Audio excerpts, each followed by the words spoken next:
Heading tags. We are going to create 6 headings. Now, this one doesn't take that much to learn, but I do want to give a little caveat that in my web development experience, we use H2, 1, 3, and a little bit of 4. And I don't know if we've ever used 5 and 6, but they're there if you need to. And the only difference is that each one gets progressively smaller. On the SEO front, some people say that the heading, the H1, should be the most important thing for SEO purposes, and you should only have 1 per page, and then use heading 2s, multiple of them, to be your section headings. But the page title, the big bold informational text on the page that SEO is going to look at, should be inside of an heading 1, an H1. It should be the only one on your page, but that's advanced. This challenge is going to be creating these tags. So right now we're not really focusing on learning these, we're focusing on the muscle memory of creating the tags. So I'm going to say it one more time. I'm not going to get specific about the H1s. You need your opening tag. You need your closing tag. Let's take a look one more time.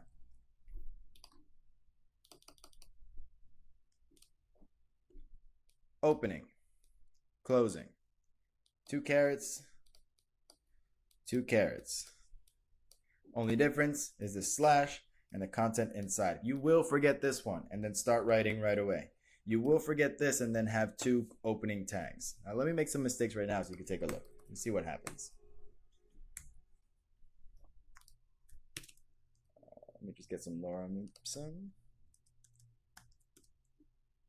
Lorem ipsum is just a fake dummy text that we use when we just want to work on something else besides and not have to write real words. So we have this text right here. You'll see it on this page in a minute. And I'm going to add a heading tag to this one right here. Remember, doing real breaks like this in your code is not going to make a difference. But when we add this tag, it will. So here's how it looks correct.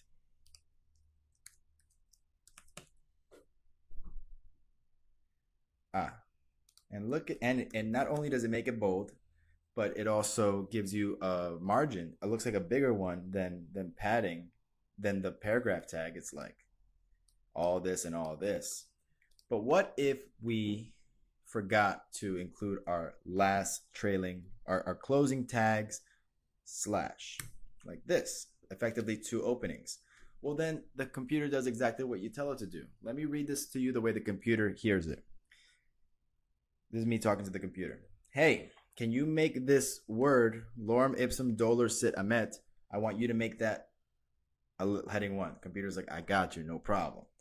Then you say, hey, before, I'm not going to tell you to stop making things H1s, but can you make this other thing an H1 as well?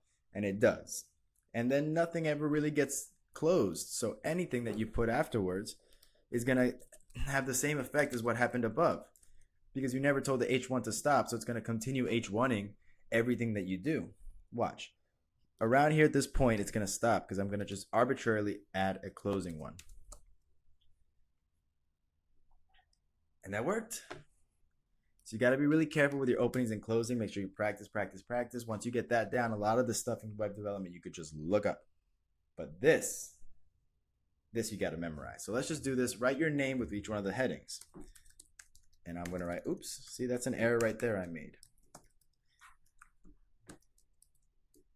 H1, H1. Boom. I'm actually going to copy this a few times just because I'm lazy. 2, 3. But you should write it. 1, 2, 3, 4, 5, 6. They're all Lennyroys. Let's change this one to... did you catch that? What CodePen does? Don't let that trick you, okay? Sometimes CodePen likes to help you out by doing... by closing out your closing one and changing it like that. You see how they're both changing? Otherwise, you'd have to do something like this. Change this one and then change this one. But either way, we see that now they're getting smaller and smaller. So next one will be the 4th. And then a 5th. And then a 6th. Cool. So if you have this, you're set. We're going to take a short break, and I'm going to see you at the next one.